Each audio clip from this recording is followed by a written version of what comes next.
AYSSnetwork.com. Our forum, our message board. Either you like it, you love it, you hate me for it, you love me for it. Who gives a Rudy Poo? If you hate me for it, I don't really care. If you hate me for it, it is what it is. On Friday morning, I mentioned and just wrote a very quick piece on Austin Thomas when I had heard the deal had been done. Put it up on the website, said, look, guys, I feel really good where this is heading. I wouldn't expect it to get past, the next 12 hours of something being announced. Wilson Alexander then reported first that Austin Thomas was coming back to LSU. Let's start right here very quickly. Over the last week, at least maybe week to 10 days, excuse my timetable on this, but Ole Miss head coach Lane Kiffin had been out there trolling very hard against LSU. You want to know why? Well, now you know why. It had everything to do with LSU pursuing, going after, and accomplishing getting Austin Thomas. Lane is who he is. He's constantly going to continue to troll. But the only thing Lane can do, if you've noticed, is continue to post this past year's game. That's all he's doing. 55-49. Okay, sounds good, Lane. You beat LSU this year. Sounds good. Why are you freaking out that Austin Thomas is leaving? And before any Ole Miss fan says, before Lane Kiffin says he's not trolling LSU behind Austin Thomas, I know, everybody knows that you're upset because Austin Thomas is leaving. That's what this is about. There are standards and levels to this game. Ole Miss has went out and spent the money to get a really good portal class. Let's call it what it is. Was Austin Thomas not a big part in helping and guiding and getting funds for your collective, going out and talking to recruits, bringing them in? The chief of staff is what you called him for your football team, the chief of staff. Now, maybe I'm crazy, but if you're the head coach, the chief of staff, or at least the naming of title, normally when you give somebody the title of chief of staff, means that's your number two. Now, Austin Thomas is coming back to LSU to be a senior associate AD to LSU football. This is what we have been talking about the last 2 weeks. A little bit longer in some spurts. We specifically talked about it with Carter Bryant last week on this show. I think college football in general and LSU moving a little bit in this direction are starting to build what they will call a front office, or will have an NFL front office type of look. The truth is, regardless if you like the portal, you hate the portal, you like NIL, you hate NIL, you need somebody with experience and somebody on your staff that can go out there and get the funds, know how NIL and the transfer portal works, and get things done. So if Brian Kelly identifies a guy in the portal, LSU is not unorganized. Now, they're not behind, because we've seen LSU go in the portal many times, and not only in football, but in other sports, and get the top-tier dudes, the top-tier ladies. Angel Reese comes to mind. Haley Van Lith and Nisa Morrow comes to mind. How do you think those kinds of things happen? Paul Skeens comes to mind for LSU baseball. LSU football has to be a little bit more organized in how they're doing things. It's exactly what Austin Thomas did for Ole Miss. Want to know how they put together a really good transfer portal class? Eureka. It's not rocket scientists, or it's not rocket science, excuse me. I don't mind this. I actually like it a lot, because I know that Brian Kelly gets paid tons and tons and tons of money. I understand that. There's only so much time in the day that he can be worried about all the things that it takes to run, which LSU announced, is $100 million a year business. $100 million a year business. Guys, that's what LSU football made last year. Now, remember that I said that. We're going to come back to that in a minute. Austin Thomas takes some of the stress and worry and need off of NIL being organized, how LSU is going to contractually do things. There's a reason they brought him back. There's a reason Scott wanted him here. Now, Scott Woodward, the AD of LSU. Scott Woodward is not one of those kinds of guys that goes out and makes rash decisions. It's not him. It's not in his DNA. He knows the issues or the lack thereof, but just the issues that LSU, specifically football, deals with on a day in, day out basis, whether it comes with NIL, whether it comes with roster management, whether it comes with the transfer portal, all of that being done. It's just another guy in the building that you're paying to be here that you just saw have a lot of success, not only at Ole Miss, guys, was at Texas A&M doing the same exact things when they had their fantastic class. How do you think Ole Miss had the quick connection to Walter Nolan?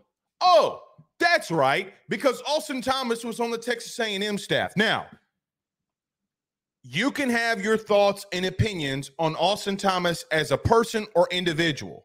That's yours to have. But the bottom line truth is you see multiple. Ole Miss just had one. I'm hearing that Alabama's moving a little bit into a direction of doing it their damn selves.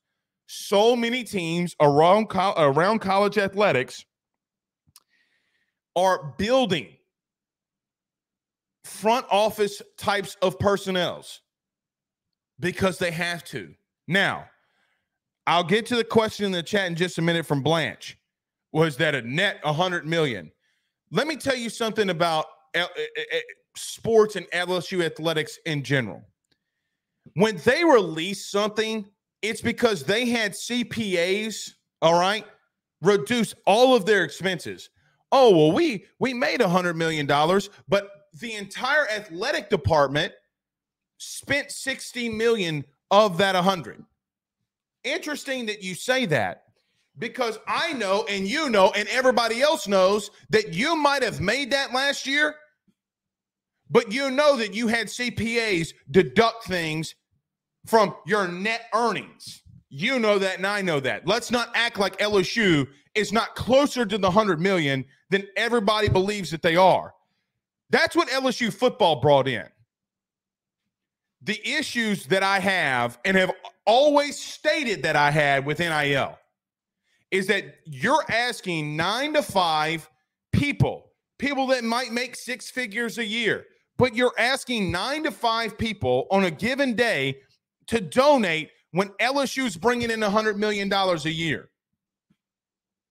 You could give all 85 scholarship players $50,000 a year, and it only costs you a little bit north of $4 million. But you know what? Hey, man, let's ask people who are working 9 to 5 jobs.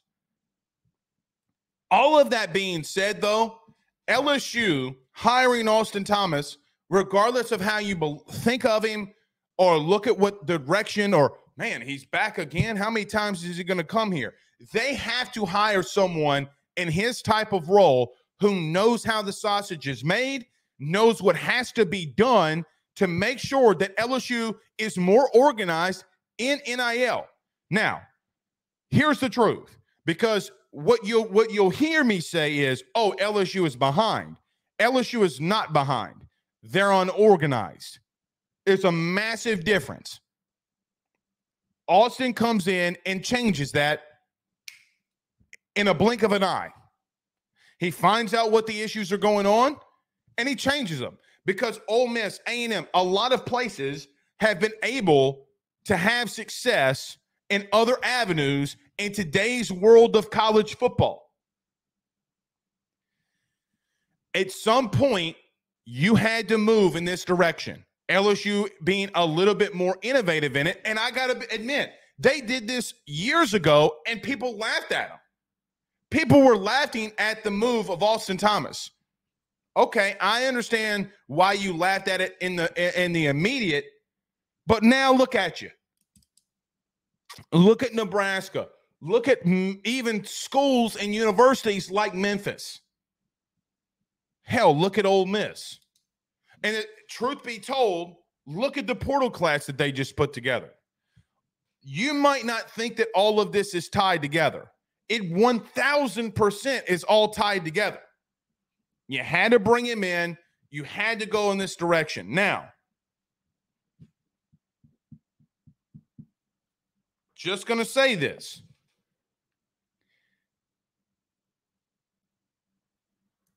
And how do I want to word this? I'm not going to say you should not lose recruiting battles. That's not what I'm about to say. But with this hiring, I don't want to hear anything else about NIL being an issue. Because if the guy could do it for A&M and he could do it for Ole Miss, he sure as hell better be able to do it here. Now, here's the unfortunate truth. You're not going to like what I'm about to tell you, but it's the truth, and deep down you know it's the truth. You, as a fan and consumer, are being asked more of than you ever have been before. Some of you hold season tickets. Some of you donate to TAF. Some of you donate to Bayou Traditions. You're having to give more than you've ever done before. And it's not fair to you. I'm with you. It's not fair to you. But when Kirby Smart, as an example, lost Caleb Downs to Ohio State, you know what the first thing he did was?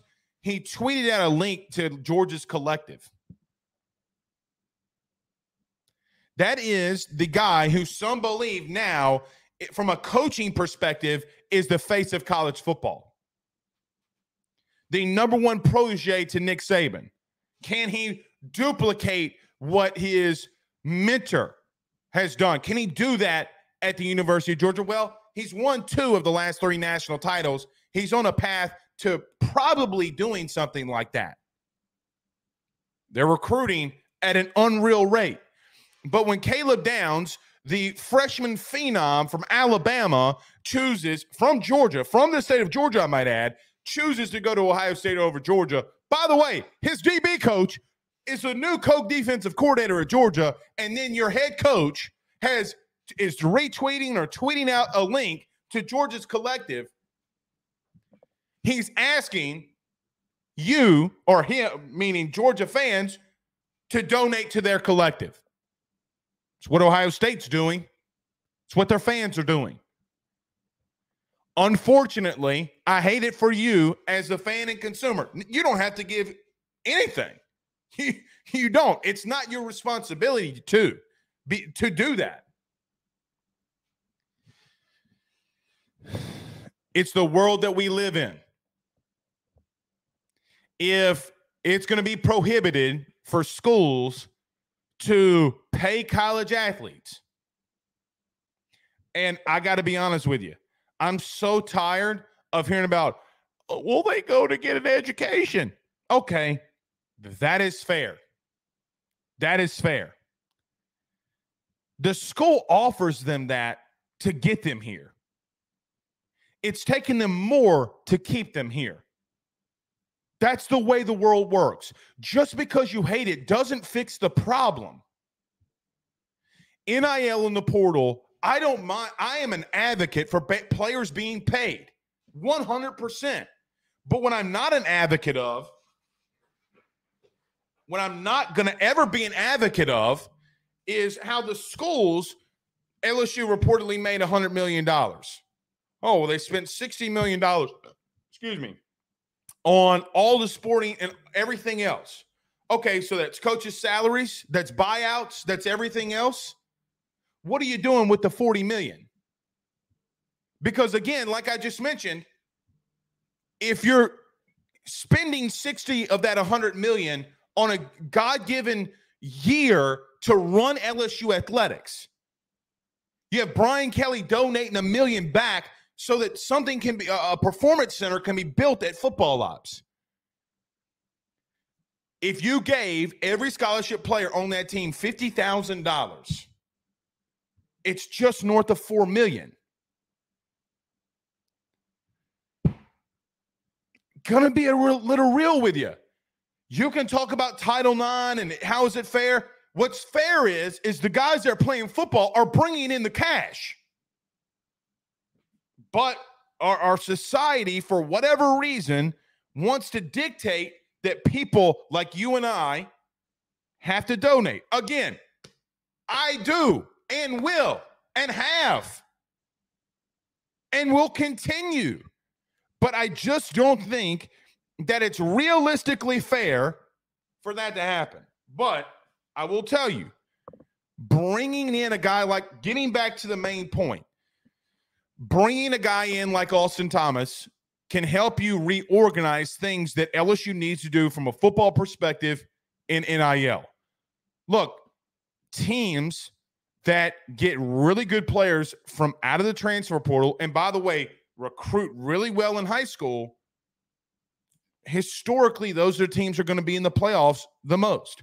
Now, I have no bone in the fight that I'm about to say to you. 1-3 just came out with their final rankings. And in their final rankings, LSU is third in the country in recruiting in this year's high school class. Right now, in 2025, they're number one. But you're going to have to be able to go out there and be competitive in the portal. If a guy like Walter Nolan goes into the portal and you need a defensive tackle, you're going to have to be competitive enough to bring him in here. That's the way the world works.